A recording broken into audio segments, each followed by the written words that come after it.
నమస్తే, welcome to news can. నేను మీ వెనెల. మనం చూసుకుంటున్నాం, నేను రాష్ట్ర వ్యాప్తంగా రేవంత్ వ్యాఖ్యలపై కరెంటు మంటలు మొదలయ్యాయి. ఆయన వ్యాఖ్యలని బీఆర్ఎస్ ప్రభుత్వం తిప్పికొడుతూ తీవ్రంగా ధర్నాలు, నిరసనలు కార్యక్రమం చేపట్టింది. ఎమ్మెల్యేలు, ఎమ్మెల్సీలు, మంత్రులు ఆధ్వర్యంలో రాష్ట్ర వ్యాప్తంగా నిన్న నిరసనలు మిన్నంటాయి. ఈ నేపథ్యంలో కాంగ్రెస్ కూడా బీఆర్ఎస్ కు వ్యతిరేకంగా నిరసనలు చేపట్టింది.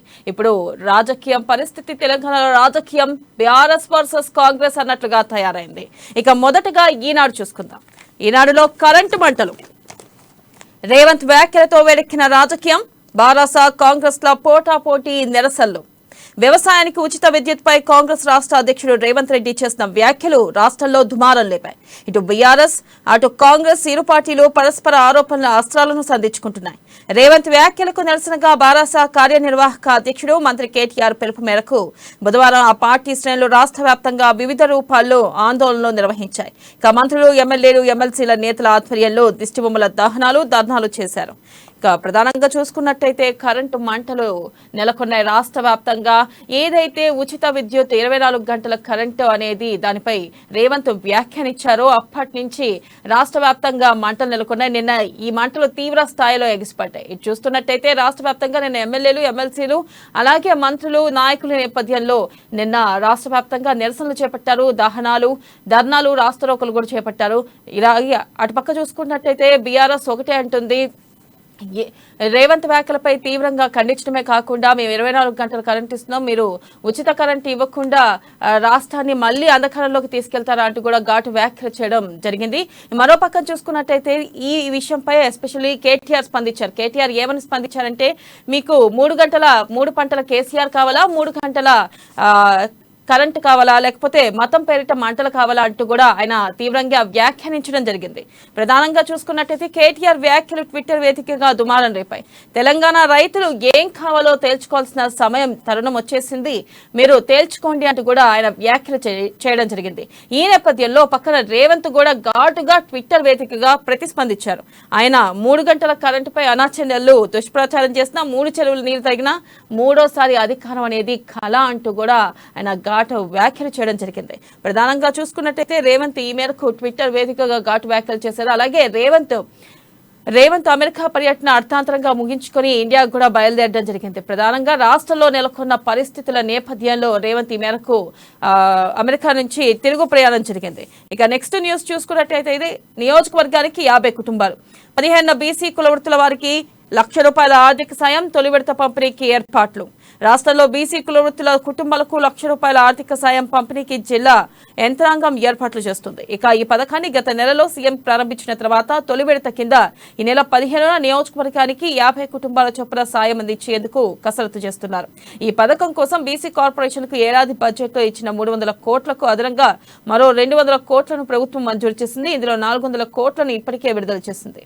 ఇక తొలి విడత కింద ఈ నెల 15న 50 నుంచి 60 కోట్ల వరకు ఖర్చు చేసే అవకాశాలున్నట్లుగా జరుగుతుంది. అయితే ఏదైతే కేసీఆర్ హామీ ఇచ్చారో కులవృత్తులకి ఆర్థిక సాయం చేస్తాము ₹1,00,000 అని చెప్పి మొదటి విడతగా ఈ నెల 15 నుంచి ప్రారంభం కానుంది. ఈ నేపథ్యంలో అన్ని ఏర్పాట్లను పూర్తి చేశారు. అలాగే మొదటి విడతగా 400 కోట్లను విడుదల చేశారు. దాంట్లో 50 నుంచి 60 కోట్ల వరకు మొదటి విడతగా ఖర్చు చేసే అవకాశం ఉన్నట్లుగా తెలుస్తుంది. ఇక మరో న్యూస్ చూసుకున్నట్టయితే వార్డుల వారీగా వాతావరణ సమాచారం ఐఎండీతో కలిసి కొత్త వ్యవస్థను రూపొందిస్తున్న జీహెచ్ఎంసీ నగర వాతావరణ సమాచారం మెరుగుపడాలనుకుంటుంది. ఇక ఇప్పటి వరకు జోన్ల వారీగా ప్రత్యేక సమాచారం అందుకుంటుంది. ఇక నుంచి 6 జోన్ల పరిధిలో 150 డివిజన్లకు వేరువేరుగా వాతావరణ సమాచారం అందుతుంది. అయితే కొత్తగా ఐఎండీతో కలిసి కొత్త వ్యవస్థను రూపొందిస్తున్న జీహెచ్ఎంసీ ఈ నేపథ్యంలోనే నగర వాతావరణ సమాచారం మెరుగుదిద్దాలనుకుంటుంది. ఈ నేపథ్యంలో 150 డివిజన్లకు వేరువేరుగా వాతావరణ సమాచారం అందించనుంది. ఇక నెక్స్ట్ మనం చూసుకున్నట్లయితే ఆంధ్రజ్యోతి. ప్రధానంగా ఆంధ్రజ్యోతిలో బీఆర్ఎస్ బెదురుదాడి, 24 గంటల ఉచిత విద్యుత్పై రేవంత్ వ్యాఖ్యల పేరుతో రాష్ట్ర వ్యాప్తంగా ధర్నాలు. రేవంత్ కాంగ్రెస్ దిష్టిబొమ్మల దహనం, రాష్ట్రంలో కాంగ్రెస్ గ్రాఫ్ పెరుగుతున్నందుకే వచ్చే ఎన్నికల్లో అధికారంలోకి వచ్చేది కాంగ్రెసే. 24 గంటల ఉచిత విద్యుత్ ఇచ్చేది మేమే. 24 గంటల విద్యుత్ ని మేనిఫెస్టోలో పెడతాం. కాంగ్రెస్ ఎప్పుడు రైతులకు అండగానే. ఓటమి భయంతో బీఆర్ఎస్ రాద్ధాంతం 10 గంటలు ఇచ్చినట్లు నిరూపిస్తారా అంటూ కోమిరెడ్డి. రైతుల పాలిట రాబందు రేవంత్ రెడ్డి. 3 పంటల సీఎం కేసీఆర్ కావాలో, 3 గంటల కాంగ్రెస్ కావాలో తేలాలని కేటీఆర్. ఇక రేవంత్ రెడ్డి రైతులకు క్షమాపణలు చెప్పాలని కవిత.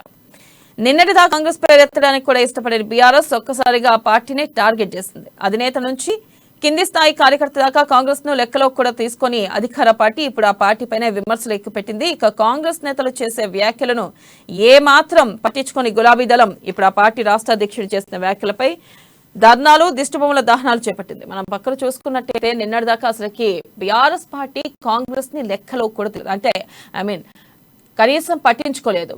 ఎప్పుడు బీఆర్ఎస్ కి బీజేపీతోనే పోటీ అని చెప్పి నెలకొన్న నేపథ్యంలో సడన్ గా కాంగ్రెస్ రోజు రోజుకి పెరుగుతూ వచ్చింది. ఇప్పుడు చూస్తున్నట్టయితే కాంగ్రెస్ గ్రాఫ్ కూడా అమాంతం పెరిగింది. ఈ నేపథ్యంలోనే కాంగ్రెస్ గ్రాఫ్ పెరుగుతుందనే కేటీఆర్ అలాగే బీఆర్ఎస్ ప్రధానంగా కాంగ్రెస్ రేవంత్ రెడ్డి చేసిన వ్యాఖ్యలను వక్రీకరిస్తుందో అంటూ కాంగ్రెస్ ఆరోపణలు చేస్తుంది. మరో పక్కన చూస్తున్నట్టయితే రేవంత్ రెడ్డి కూడా వ్యాఖ్యలు చేశారు. మేము ఖచ్చితంగా 24 గంటల కరెంట్ ఇస్తాము, నా మాటల్ని వక్రీకరిస్తున్నారు, అంతేగాని నేను ఎక్కడ ఉచిత విద్యుత్ గురించి తప్పుగా మాట్లాడలేదు, వ్యవసాయ రంగానికి మేము 24 గంటల కరెంట్ ఇస్తా, ఇదివరకు కూడా మేమే రైతుల్ని, మా ప్రభుత్వమే రైతుల్ని మేలు చేసింది, రైతులకి మొదటగా మా ప్రభుత్వమే పథకాలు మొదలుపెట్టింది, మేమే ఉచిత విద్యుత్ అనేది కూడా మొదలుపెట్టింది మేమే అని చెప్పి రేవంత్ వ్యాఖ్యలు చేయడం జరుగుతుంది. మరో పక్కన చూసుకున్నట్టయితే కేటీఆర్ కూడా ట్విట్టర్ వేదికగా ఘాటుగా స్పందించారు. మీకు 3 గంటల కరెంట్ కావాలో 3 పంటల కేసీఆర్ కావాలో మీరే తేల్చుకోండి, ఇది సమయం ఆసన్నమైందని చెప్పి రైతులకు కూడా సూచించడం జరిగింది.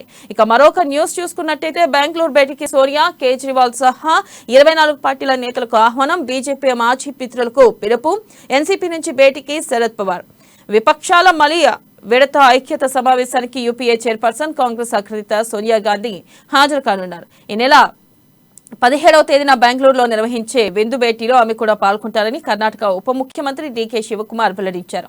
దీనికి కొనసాగింపుగా మర్నాడు విస్తృత స్థాయిలో చర్చలు జరుగుతున్నాయి. ఇక ఢిల్లీ ఆర్డినెన్స్ ను వ్యతిరేకిస్తున్నట్లు బహిరంగంగా ప్రకటించినందుకు కాంగ్రెస్ పై తీవ్ర ఆగ్రహంతో ఉన్న ఆప్ అధినేత ఢిల్లీ సీఎం అరవింద్ కేజ్రీవాల్ సహా 24 పార్టీల అధినేతలకు కాంగ్రెస్ అధ్యక్షుడు మల్లికార్జున ఖార్గే ఆహ్వానం పంపించిన సంగతి తెలిసిందే. ప్రధానంగా చూసుకుంటున్నాం విపక్షాల ఐక్యత, కేజ్రీవాల్ సహా 24 పార్టీలకు ఆహ్వానం పంపారు.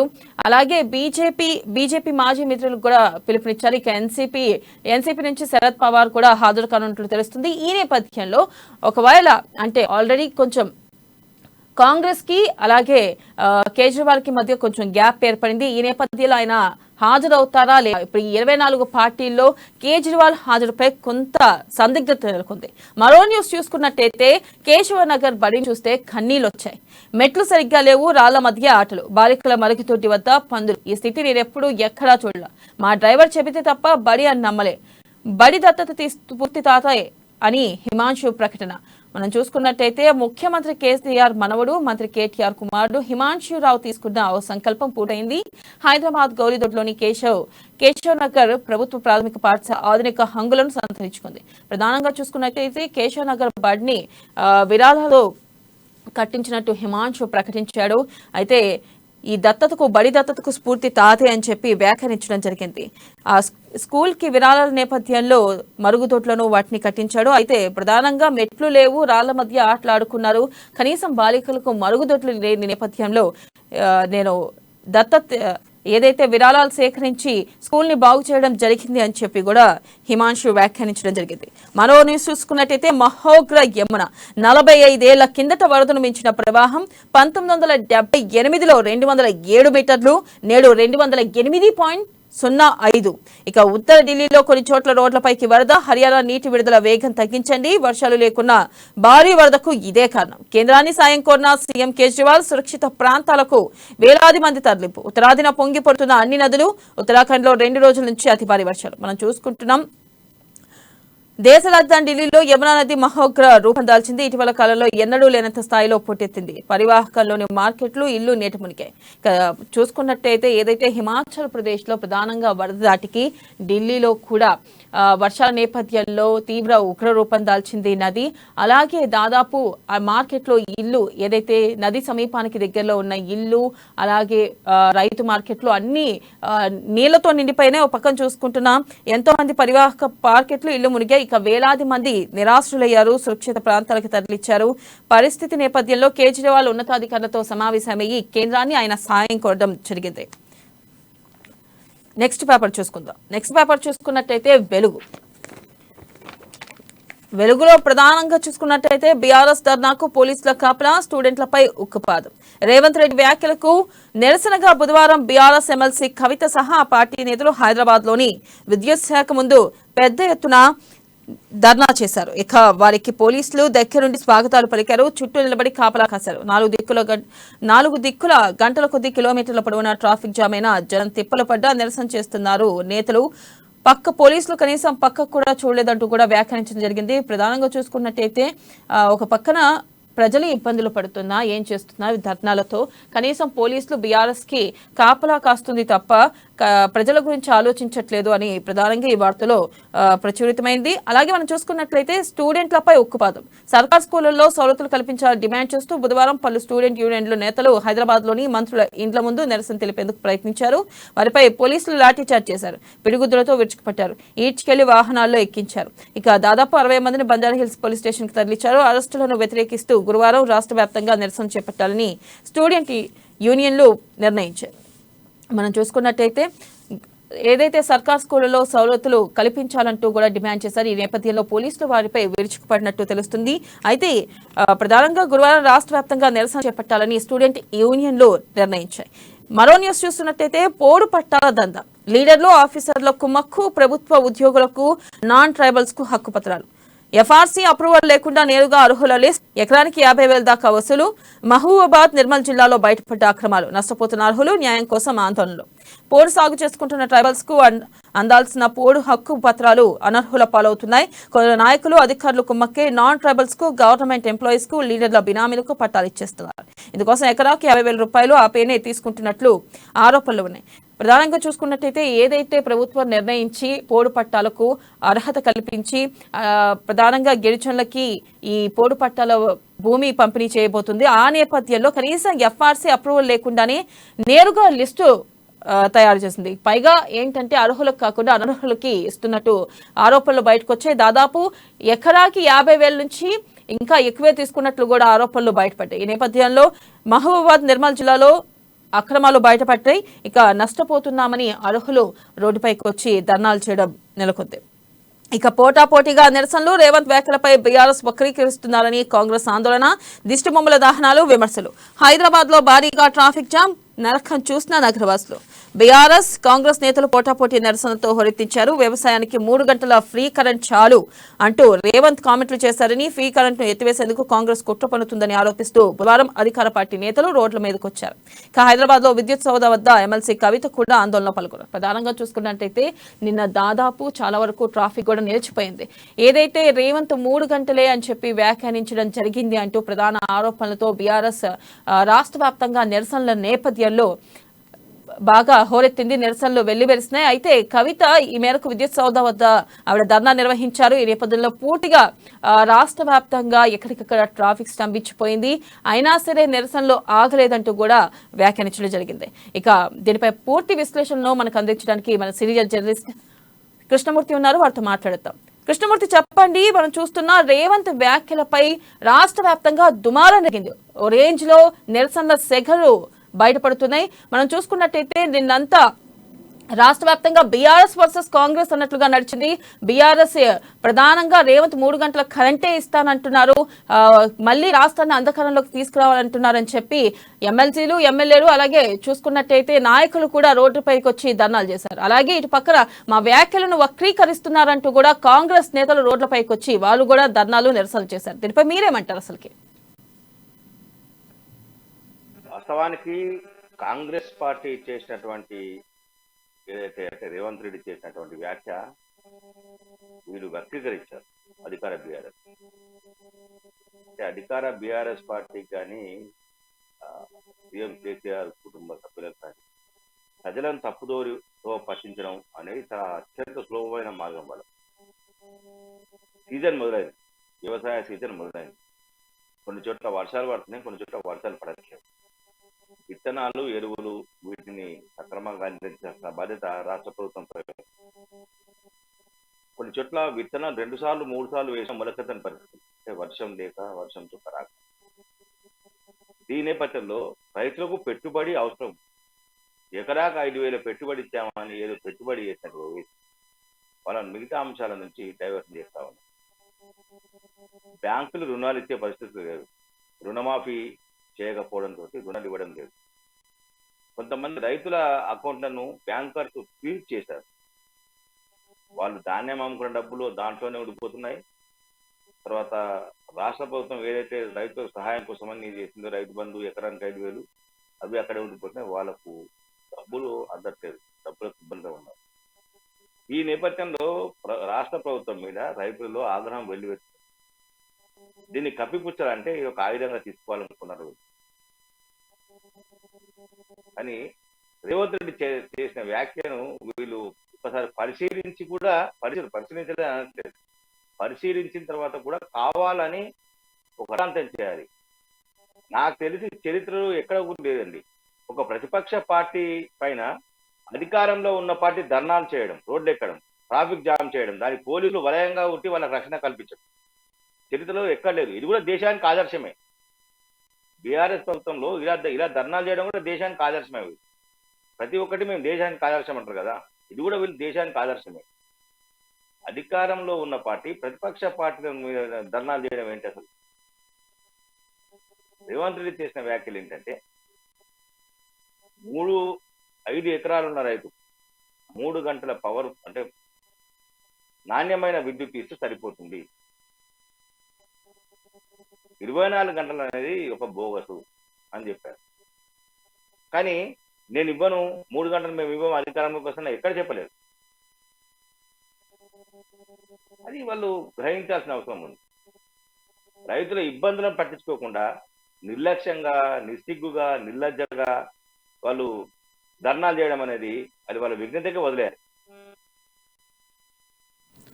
అయితే కృష్ణమూర్తి, ప్రధానంగా మనం చూస్తున్నట్టయితే కేటీఆర్ కూడా ట్విట్టర్ వేదికగా ఘాటుగా స్పందించారు. ఆయన 3 గంటల కరెంట్ కావాలా లేదా 3 పంటలు కావాలా, సంవత్సరానికి కేసీఆర్ కావాలా, మతం పేరిట మంటలు కావాలా అంటూ కూడా ఆయన వ్యాఖ్యానించడం జరిగింది. ప్రధానంగా చూసుకున్నట్టయితే అటు కాంగ్రెస్ ని ఇటు బీజేపీని కూడా ఆయన యాడ్ చేసి మాట్లాడడం జరిగింది.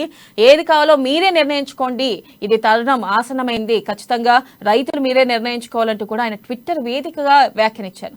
దీనిపై మీరేమంటారు అసలుకి? అదే స్థాయిలో రేవంత్ కూడా స్పందించాడు కదా, అదే స్థాయిలో రేవంత్ రెడ్డి కూడా స్పందించారు. 3వసారి అధికారం రావడం కల్లా, రైతుల ముప్పు తిప్పులు పెడుతున్న పార్టీకి 3వసారి అధికారం ఇవ్వాలని చెప్పేసి ఆయన కూడా స్పందించారు. వీళ్ళేదో బ్రహ్మలో ఉన్నారు. ట్విట్టర్ మంత్రి కేటీఆర్ ట్విట్టర్ చేస్తున్నారు. కుక్కల దారిలో చిన్న అరుందంటే ట్విట్టర్ పనిచేయదు, ట్విట్టర్ స్పందించదు, ట్విట్టర్ మాట్లాడదు. నాలలో పడి కొట్టుకుపోతుంటే జనాలు స్పందించాడు. ఎందుకంటే ఆయన మున్సిపల్ శాఖ మంత్రి కదా, దాని మీద వస్తాడు ఆయన. అప్పుడు ట్విట్టర్ పనికిరాదు. ట్విట్టర్లో పోస్టులు చేసిన దాని గురించి ప్రైవేటు వాళ్ళు నాలాల మీద స్లాబ్ చేసిన వాటిని మున్సిపల్ వాళ్ళు కూలగొడితే కూడా ఈయన స్పందించాడు. వీళ్ళు చేయరు. ప్రైవేటు వాళ్ళు ఏదో చేసుకుంటే కూడా వాటిని కూలగొడుతుంటారు వీళ్ళు. గతంలో ఆదిలాబాద్ మున్సిపాలిటీలో చేశారు కదా, ప్రైవేటు నాలా పబ్లిక్ నాలా మీద ప్రైవేట్ వాళ్ళు కట్టారు. అక్కడ స్లాబ్ వేసి ఆయన మంచిగా చేస్తే దాన్ని కూలగొట్టరు కదా వీళ్ళు చూడబుద్దిగా. దాని మీద స్పందించరు కేటీఆర్, ఇట్లాంటి స్పందించరు వీళ్ళు. నిజంగా ఇది ప్రజాకంటక పాలనే, ప్రజాకంటక పాలకులే వీళ్ళు, ఎటువంటి అనుమానం లేదు ఖచ్చితంగా. ఎందుకంటే వాళ్ళు ఏం మాట్లాడారు, ఏం చెప్పారు ఒకసారి ఆలోచన చేయాలి కదా వీళ్ళు. ఏదో రైతులను మేము మభ్య పెట్టాలనుకున్నాము, మేము చేయదలుచుకున్నాము. మీరు ఒక్కటి గమనించండి, నిన్న కవిత విద్యుత్ సౌధ దగ్గర ధర్నా చేస్తే పోలీసులు వలయంగా ఏర్పడి ట్రాఫిక్ ని ఎక్కడక్కడ నిలిపేసి 4-5 గంటల పాటు నగర ప్రజలకు నరకం చూపించారు. అదే ప్రభుత్వ పాఠశాలలో సౌకర్యాలు కల్పించండి, టాయిలెట్ సౌకర్యాలు కల్పించండి, శుద్ధ ముక్కలు చాక్పీస్లు వీటిని కల్పించండి అని చెప్పి విద్యార్థి సంఘాలు ధర్నా చేస్తే వాళ్ళని లాఠీచార్జ్ చేసి అరెస్ట్ చేస్తారు. ఇది పోలీసుల తీరు. చట్టం ఎవరికి చుట్టం సార్? ఇక్కడ చట్టం ఎవరికి పనిచేస్తుంది, ఎవరికి చుట్టంగా ఉంటుంది? ఇది అవి చేసే పని. ఇది అధికార దుర్వినియోగం కాదా? దీని మీద ప్రశ్నించొద్దా? ఇది అంటే ప్రశ్నిస్తే ఒక రకమైన ఇది వీళ్ళకు జలసి, ప్రశ్నించదు వీళ్ళను ఎవరు అడగదు. వాళ్ళు కాంగ్రెస్ గ్రాఫ్ పెరుగుతున్నందుకే ఈ వ్యాఖ్యలు అంటూ కూడా రాష్ట్ర కాంగ్రెస్ నాయకులు కూడా చెప్పడం జరుగుతుంది. నిజంగానే రాష్ట్రంలో కాంగ్రెస్ గ్రాఫ్ పెరుగుతున్నందుకే బీఆర్ఎస్ ఈ మేరకు ఏదైతే రేవంత్ రెడ్డి చేసిన వ్యాఖ్యలని వక్రీకరించారంటూ కూడా కాంగ్రెస్ చెప్తుంది. నిజమేనా? దీంట్లో ఎంతవరకు నిజం ఉంది? ఖచ్చితంగా కాంగ్రెస్ గా పెరగట్లేదు మనం ఎట్లా అందాం. ఆ ప్రజల్లో వచ్చినటువంటి ఒక అభిప్రాయాన్ని మనం కాదన్నాం కదా. ఎందుకంటే ఖమ్మం సభను మీరు చూడండి. గతంలో బీఆర్ఎస్ పార్టీ ఆవిర్భావ సభను ఖమ్మంలో నిర్వహించింది. అంతకు మూడింతల జనం మన రాహుల్ గాంధీ వచ్చిన సభకు వచ్చారు. అదే స్థాయిలో జనం వస్తారని చెప్పి జన సమీకరణ మీద దృష్టి పెట్టి రేపు నాగర్ కర్నూలు 20వ తారీఖున జరిగేటువంటి ప్రియాంక సభ. ఖచ్చితంగా అంటే జనము స్పందన తెలుస్తుంది. వీళ్ళ ఇంకా అబద్ధాలతో బతకాలి, ఇంకా సెంటిమెంట్ తోటి బతకాలి, ఇంకా మేము బెదిరించి అదిరించి బతకాలి, ఇంకా పోలీసులను అడ్డుపెట్టుకొని బతకాలి అని వీళ్ళు అనుకుంటా ఉన్నారు. అది చాలా కాలం పనిచేయదు. పోలీసులను ఉపయోగించి పాలన చేయాలి, రజాకాల పాలన మరిపించాలి అని అనుకుంటున్నారు వాళ్ళు. కానీ నడవదు అది. ఎందుకంటే రజాకాల సమయం నడుచుంటది, కానీ ఇప్పుడు ప్రజల్లో చైతన్యం వచ్చింది. ప్రజలకు అన్ని తెలుస్తా ఉన్నాయి. ప్రపంచంలో ఏం జరిగినా క్షణంలో అరచేతిలో చూసుకున్న పరిస్థితికి వచ్చింది. కాబట్టి ఇంకా మేమేమో చేయగలము, మేమేమో చేస్తాము అనుకుంటే ఎట్లా? ఖచ్చితంగా అంటే ప్రభుత్వము తనకు తానుగా ప్రజలకు ఇచ్చిన వాగ్దానాన్ని నెరవేర్చకుండా వాటిని దాటివేసే ధోరణి కోసం రోజుకు ఏదో ఒక కొత్త సమస్య తనకు తానుగా సృష్టించుకుంటూ అధికార పార్టీ పాత్రను వాళ్ళే పోషిస్తున్నారు, ప్రతిపక్ష పార్టీ పాత్రను వాళ్ళే పోషిస్తున్నారు. అంటే దీని అర్థం ఏంటిది? వాళ్ళకు ప్రజల్లో విశ్వాసం వాళ్ళపైన సన్నగిల్లింది అని వాళ్ళకు ఖచ్చితంగా తెలిసింది. కాబట్టి వాళ్ళు ధర్నాలు, నిరసన ప్రదర్శనలు, దిష్టిబొమ్మలు తగ్గడము ఎక్కడ చూసినాం. అసలు మనము అధికార పార్టీ నాయకులు ప్రతిపక్ష నేతలు ప్రతిపక్ష పార్టీ దిష్టిబొమ్మలు తగ్గడం చేసిన చరిత్ర చూసిరా మీరు ఎవరైనా? ఇక్కడ చరిత్ర లేదు. ఇది ఏదన్నా అంటే కేసీఆర్ చెప్తా కదా, నేను పుట్టడమే సంచలనం కోసం పుట్టినేమో అంటారు ఆయన. ఇట్లాంటి సంచలనం కూడా పుట్టినేమో అనిపిస్తున్నారు. ఇట్లా సంచలనం చేయడం కూడా ఇది కాదు కదా. వాస్తవానికి ప్రజలకు నిజంగా కాంగ్రెస్ పార్టీ కానీ ఏ పార్టీ కానీ కొంత అన్యాయం చేసిందంటే ఖచ్చితంగా అధికార పార్టీ దాన్ని తీసుకోవాల్సిన అవసరం ఉంది, చర్యలు చేపట్టాల్సిన అవసరం. ఒకటే మాట, కాంగ్రెస్ పార్టీ అట్లా అంటుంది, మేమైతే 24 గంటలు ఇస్తున్నాము. మరో పక్క చూస్తున్నాం, కోమటిరెడ్డి కూడా తీవ్ర వ్యాఖ్యలు చేశారు. ఆయన కనీసం 10 గంటలు కరెంట్ ఇస్తున్నట్టు నిరూపించినా చాలు, నేను బీఆర్ఎస్ కి జీవితాంతం సేవ చేస్తాను అని చెప్పి కూడా వ్యాఖ్యానించడం జరిగింది. ఇటు పక్కన చూసుకున్నట్టయితే బీఆర్ఎస్ ప్రభుత్వం మేము 24 గంటలు కరెంట్ ఇస్తున్నాం అంటుంది. కానీ కోమటిరెడ్డి వెంకటరెడ్డి ఏమంటున్నారంటే మీరు కనీసం 10 గంటలు కరెంట్ ఇస్తున్నా చాలు, నేను బీఆర్ఎస్ కి సేవ చేస్తా అంటున్నారు. అసలు చూసుకున్నట్టయితే ఈ లెక్కన బీఆర్ఎస్ కి అంటే బీఆర్ఎస్ 24 గంటలు కరెంట్ ఇవ్వనట్టే కదా. ఈ నేపథ్యంలో ఒకవేళ బీఆర్ఎస్ లేదు మేము 24 గంటల కరెంట్ ఇస్తున్నామని నిరూపించుకునే అవకాశం కూడా ఉందంటారా? కదా మంత్రులు, అధికార పార్టీ నేతలు ఇంతవరకు స్పందించలే కదా. సవాల్ స్వీకరించినట్టుగా నాకైతే ఎక్కడ కనబడలే. మరి ఏ మంత్రి చెప్పినా ఎక్కడ కూడా చూడలే నేను. అధికార పార్టీ నేతలు స్పందించాలి కదా, ఆయన సవాళ్ళు స్వీకరిస్తాం రా అని చెప్పి చూపించాలి కదా. ఓకే, ఆయన సవాలు చూపించడానికి వీళ్ళు పెద్ద ఇది కాబట్టి ఆయన ముందు పోనీకి వీళ్ళకి నామోషి కావచ్చు. అధికారికంగా ప్రకటన విడుదల చేయండి, ఎంత ఉత్పత్తి అవుతుంది, ఎక్కడ ఇస్తున్నారు అని చెప్పేసి చెప్పాలి కదా. విద్యుత్తు ఎంత ఉత్పత్తి అవుతుంది, ఎంత పంపిణీ జరుగుతుంది, ఎక్కడెక్కడ ఎవరెవరికి ఏ జిల్లాకి ఎంత ఇస్తున్నారు, ఏ ఫీడర్కి ఎంత పోతుంది, అది చెప్పాలి కదా. ఫీడర్ల వరకు లెక్కలు ఇవ్వండి, అది ఇవ్వలేదు కదా.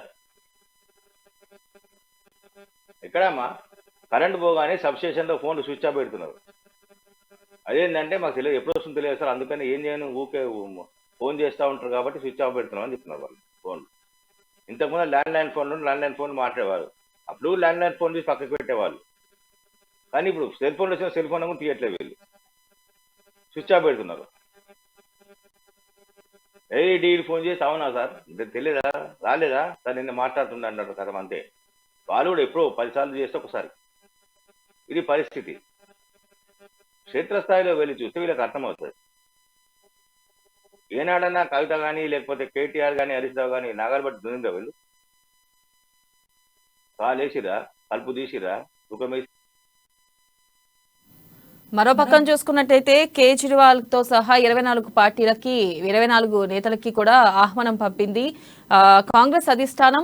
ఈ మేరకు ఏంటంటే కేజ్రీవాల్ ఏదైతే ఆర్డినెన్స్ తీసుకొచ్చారో ఢిల్లీ ఆర్డినెన్స్ ని వ్యతిరేకిస్తున్నట్లు కూడా ప్రకటించింది ప్రధానంగా కాంగ్రెస్. ఈ నేపథ్యంలో ఏదైతే విపక్ష కూటమిలో ఈసారి కేజ్రీవాల్ వచ్చే అవకాశం ఉందంటారా? కేజ్రీవాల్ రారు అన్నట్టు కూడా వినిపిస్తుంది. దీనిపై మీరేమంటారు?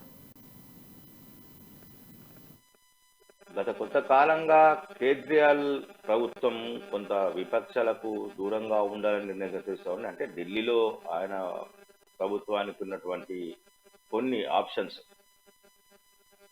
కొన్ని పరిస్థితుల కారణంగా ఆయన విపక్షాలు దూరంగా ఉండాలి, కొంత కేంద్రంలోని ప్రభుత్వంతో కొంత సఖ్యతగా ఉండాలంటగా ఆయన భావిస్తున్నట్టుగా తెలుస్తా ఉన్నారు. కారణాలు ఏమైనప్పటికీ 24 పార్టీల విపక్షాల కూటమికి ఆయన గైర్హాజరై తన తరఫున ఒక ప్రతినిధి పంపిస్తారేమో అని చెప్పేసి కొంత చర్చ జరుగుతూ ఉన్నది.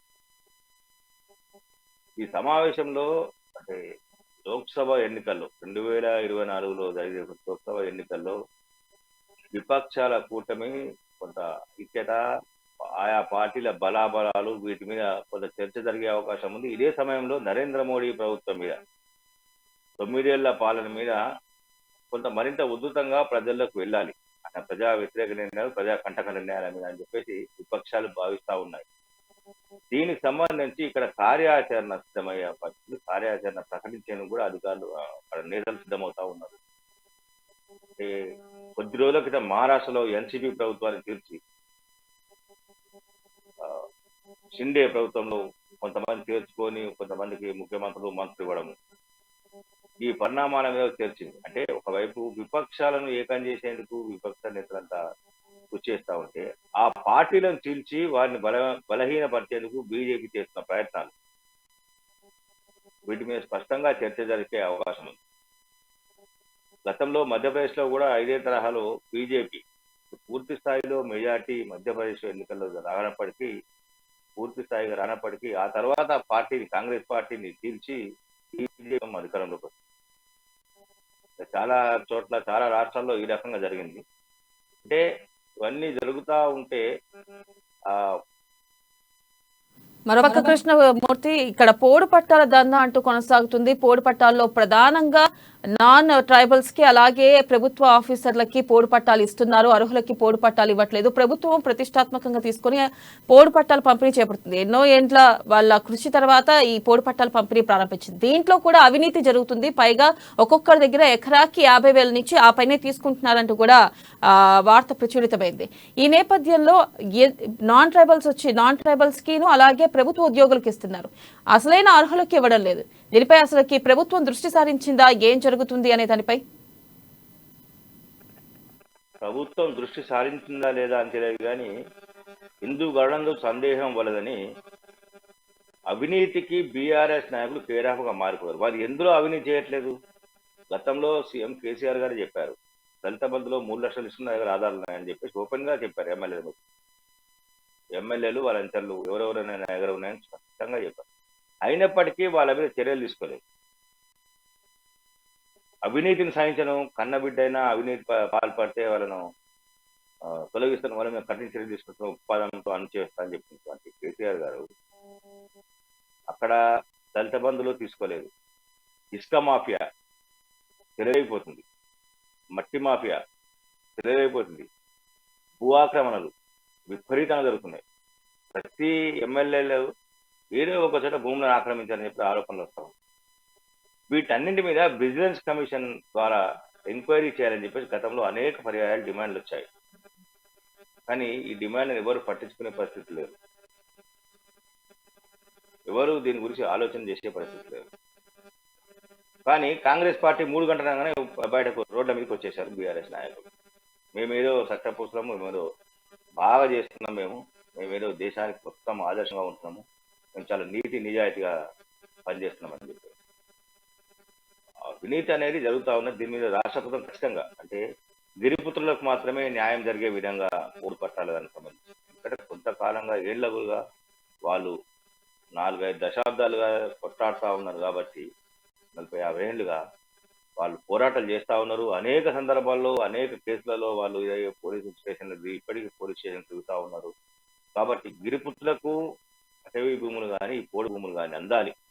పోడు భూములు మొత్తం గిరిపుత్రులే కాబట్టి వాళ్ళకే హక్కు, కాబట్టి వాళ్ళకి ఖచ్చితంగా అన్నేందుకు వాళ్ళకే దక్కేలా రాష్ట్ర ప్రభుత్వం చర్యలు తీసుకోవాల్సింది. ఎవరైతే అవినీతి పాల్పడతారో ఇప్పటికైనా గిరిజనులకు సంబంధించిన దాంట్లో కూడా అవినీతి పాల్పడుతున్నారు ప్రభుత్వాధికారులు, ప్రభుత్వ పెద్దలు, కొంతమంది అగ్రవర్ణాల వాళ్ళు కానీ గిరిజనేతరులు కానీ ఇలా చేస్తున్నారు అంటే రాష్ట్ర ప్రభుత్వము నిజంగా రాష్ట్రంలో పాలన ఏ రకంగా ఉంది, ఎక్కడ ఉంది, ఎవరి కన్ను సన్నలో జరుగుతున్నది, అధికారులు కానీ పోలీసు యంత్రాంగం కానీ మిగతా యంత్రాంగం కానీ ఎక్కడ ఎవరి కన్ను సన్నలో ఉంటుంది, చట్టం ఎవరికి చుట్టంగా మారింది అనే విషయంలో ఇక్కడ స్పష్టంగా బహిర్గతం అవుతా ఉన్నది. ఏది ఏమైనా గిరిజనులకు అన్యాయం జరిగే విధంగా చేయడం అనేది చాలా తప్పు. దీన్ని నివారించేందుకు రాష్ట్ర ప్రభుత్వం జిల్లాల వారీగా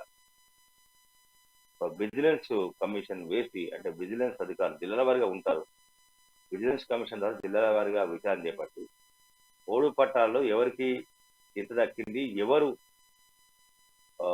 గిరిజనేతలు ఈ పట్టాలు పొందారు, వాటి ఆ పట్టాలు జారీ చేసిన వాటి వెనుక ఎవరెవరు ఉన్నారు, ఏ మేరకు చేతులు మారాయి అనే విషయాన్ని కనీసం ఇప్పుడు ఎన్నికల ముందన్న కొంత ప్రభుత్వం తన నిజాయితీ నిరూపించుకుంటే బాగుంటుంది.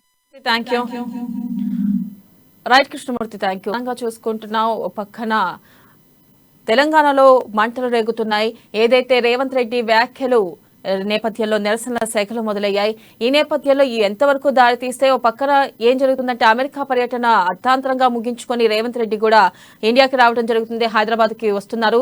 ఈ నేపథ్యంలో ఇంకెంత నిరసనలు చెలరేగనున్నాయి, అసలుకి ఈ నేపథ్యం తెలంగాణ వ్యాప్తంగా ఎటువంటి నిరసనలు జరుగుతాయి, పరిస్థితి ఏంటి అనే దానిపై మనకు తెలియాలంటే కాసేపు వెయిట్ చేయాల్సిందే. ఇది వాళ్ళ న్యూస్ అనాలిసిస్. కీప్ వాచింగ్ అమ్మా న్యూస్.